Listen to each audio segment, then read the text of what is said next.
A false self creates real consequences because impact ignores identity. This is an argument that I have taken to heart, and one that has shaped me into the man I am today. I'll break this down simply. Impact and identity are the two most important definitions for this argument. Impact is what changes because you acted. Identity is who you are in a moment. The impact, or the changes because you acted, starts with what you tell yourself who you are.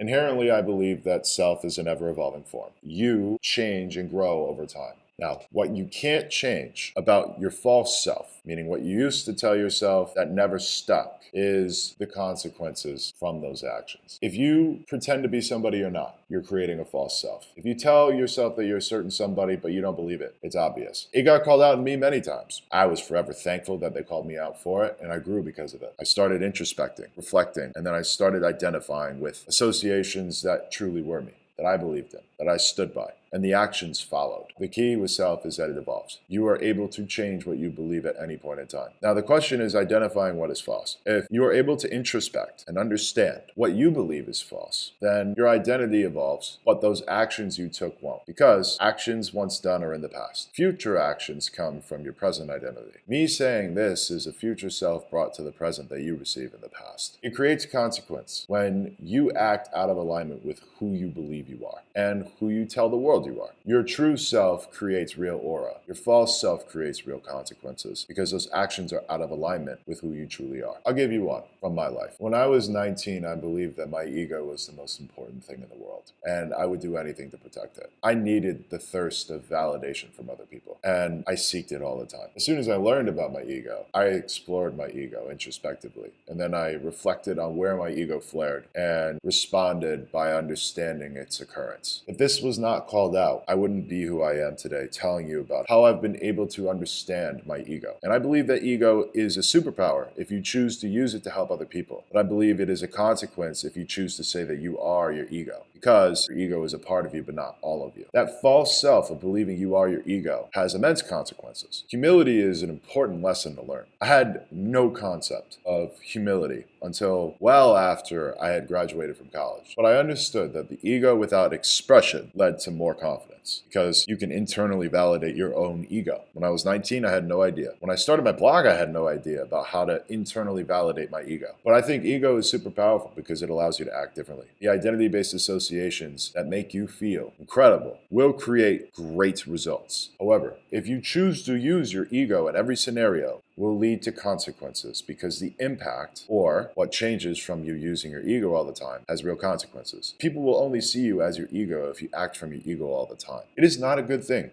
to only be seen as your ego. The concept of I starts to dissolve when you understand the law of divine oneness. The law of divine oneness is we are all one. Do unto others as you would want done to you. The world significantly rewards you for it, because you are meeting the world as one. It is not just you that exists. It is a plane of other people that exists. By working with the world will work with you. Now, in your life, you must identify what is your true self and what is your false self. A false self could be mirroring habits, where you choose to show people parts of you, but not all of you. Whether you know it to be conscious or subconscious, that mirroring is thought-based. And people will know that you are not being you when you choose to only mirror them and think about how to mirror them. Your false self will also do things like flare up an ego. It presents itself in insecurity, lying, and acting out of alignment with other people. And that's okay. You must first recognize why that action happened. That's why introspection is so incredibly important with ego-based decisions. Now, ego and impulse are two totally different things. An impulse is a reaction that you and your current self subconsciously identify with and immediately act on. Ego is what protects your story. If you are choosing to protect your story at all times, you are pretending to be somebody you're not. The truth is the truth. It is based on your actions. It is based on the world, and it is based on reality. If you choose to protect your story, you are choosing that story over reality. However, if you choose the truth instead of your story, then your story evolves to match the truth. You can't take away how you acted with the false self that you created. You can only choose to act as yourself moving forward. This is why the reflection after introspecting is important, because then in this scenario, you could have acted differently. In that scenario, you could have acted differently. And in all scenarios, you will act in this way because you are this person. I do believe your identity-based decision-making will lead to the actions that get to your goal. So if you choose to identify as somebody you are and believe it with everything that you have, you will manifest that reality in all forms. There are going to be some tough conversations for you to unlock. Like, for example, what is the truth? If you can't answer that question directly, then you will be stuck in your false self. Most people don't change because they never ask the question. But if you do ask the question, then you will evolve. Those consequences from your actions will stay, but your future actions will align with the world. I am not saying using I is a bad thing, but choosing your story exclusively over the truth is. Because your story is based on you. The world is based on reality. Reality works with you when you are who you say you are, not anything short of it. Now the question is, will you do it or will you not? I can't answer these questions for you. I can only tell you what I've learned from doing this myself. And hopefully, this will help you become the version of yourself that you seek to be. There's a paradox in my favorite philosophy book called The Republic, The Allegory of the Cave. In The Allegory of the Cave, there is the prison, the fire, the end of the cave, and the light. Most people choose to listen to the ghosts, who show themselves when the fire is out but talk all the time. Now, the second step is the awakening, when people choose not to listen to the ghosts or see the fire and leave the prison. But they don't make it to the end of the cave because they seek what the world tells them is right. Then there are those who leave the cave. And those who leave the cave are the ones who are thinking freely. Some of them are running back to what reality tells them is right. But others choose to go back in the cave to tell people of the sun or the light. However, most people don't ever see the light of day. The system is designed so that you choose to listen to it. It is malleable, but controlled, and it is what we always have known. You are capable of listening to yourself over any system, and you are capable of thriving in any system. It is just up to you to play the game the way that you seek to play it. And it starts by understanding your true self. Once you understand your true self, then you will act in alignment with the world, and you will act in alignment with you. You being you will be accepted. You have it within you. You are capable, strong-willed, and independent. Choose the light at the end of the tunnel, and your future actions will align with us all. I wish you nothing but the best on your journey to introspect, reflect, and respond. Thank you for your time. Subscribe,